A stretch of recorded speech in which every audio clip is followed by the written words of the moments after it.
Charlie Appleby's just watching on our screen here. Why the drop back in trip, Charlie? We feel that after in Dubai Day, we saw he was very keen over the 2 miles, and we always toyed with potentially going Shima Classic with him, and I just feel he's going to be more comfortable. Over to Richard. Living Legend missed the start by 2 or 3 lengths at the Derby Coronation Cup, and early on it is Manobo who is moving forward with Pile Driver and Hookham. High Definition, who made the running last time and put up an improved effort, is only in 4th place early on with Palavicino, as this is the point where they just cut the running rail. The reason that a high draw, not a negative. They move to that far rail and then you'll see tack back over towards the inside, climbing all the time, and Manobo out on the front end from Pile Driver. Pace on paper could have looked stronger than this, with High Definition currently sitting in 3rd, and Frankie's taking Pile Driver on. To the lead, Manobo just grabbing hold. William Buick seems happy enough now just to move off the quarters of the leader, and that new leader is Pile Driver. Huckham moves forward on the outside, and now the pace a little bit more contested. High Definition, just as can't be the case with him, in snatches in 4th place. Living Legend, having missed the start, is back in 5th, and Palavicino is at the rear of the field. So this is where the climbing stops and the descending begins, and Pile Driver out on the front end for Frankie Dettori has the lead.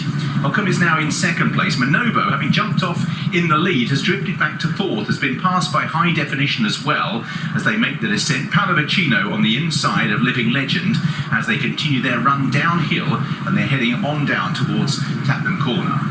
And out in the lead, Pile Driver it is, who makes the turn first, with in 2nd place Hookham, High Definition, behind these Manobo, a couple of lengths to Palavicino and Living Legend.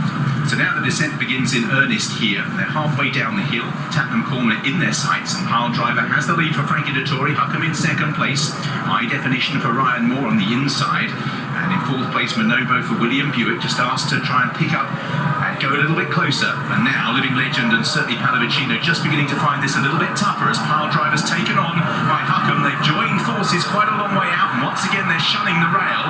Manobo trying to renew the challenge, then High Definition as they make their way now down with a couple of furlongs to go in the Coronation Cup. Pile Driver out on the front end. Hookham once again, Jim Crowley this time on Hookham. Last year it was Al-Azi. Can he take revenge? Hookham goes to the front. Pile Driver to the definition. The new one on the scene, High Definition in 3rd as they enter the final furlong and a half. Hookham has got a length and a half clear this time from Pile Driver, High Definition and Manobo, and it's Hookham who's moving away in the Coronation Cup. 3 to 4 lengths back to High Definition.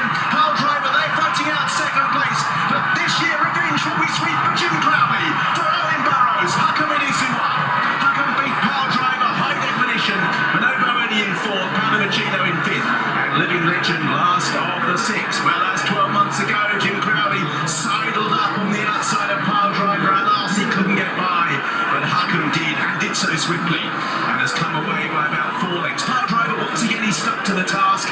He's earned some more prize money, but it's 2nd place this time around. High Definition in 3rd. Manobo sort of yo-yoed through the field, couldn't hold his position early, renewed his challenge, but then couldn't sustain it, and then Palavicino and Living Legend. First success in the race for Jim Crowley, first for Owen Burrows, another one for Shadwell. Hookham, the winner of the Coronation Cup. And a big day this for trainer Owen Burrows. Not only his first runner and first winner in this race, but his first Group 1 winner as a trainer. And for Jim Crowley, 2nd on Al-Azi last year, first this. And Steve Cawthon, you are often talked about with that clock in your head. How slow did they go here? It looked like they were hack cantering, a lot of the race. Once they got to the top of the hill, they really slowed it right down. Frankie was just, cruising along there. And then it becomes a sprint, So obviously the horse with the best turn of foot has the advantage at this point on.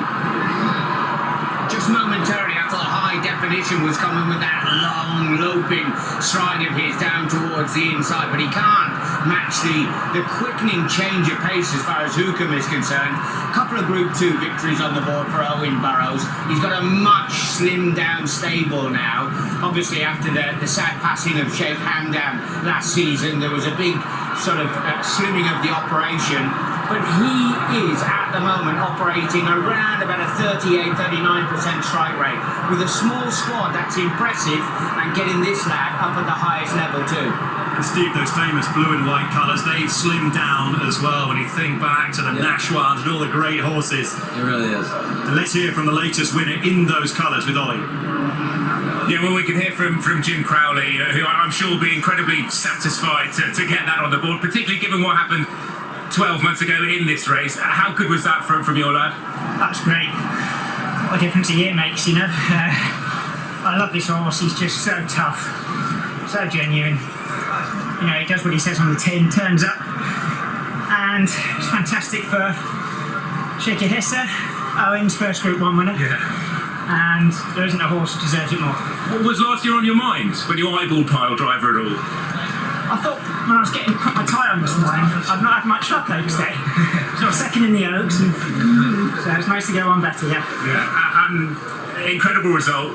Well done, Jim. And I'll let Owen Burrows take the horse in. Richie will be greeting you, and you'll have a chat after your first Group 1. Congratulations, guys.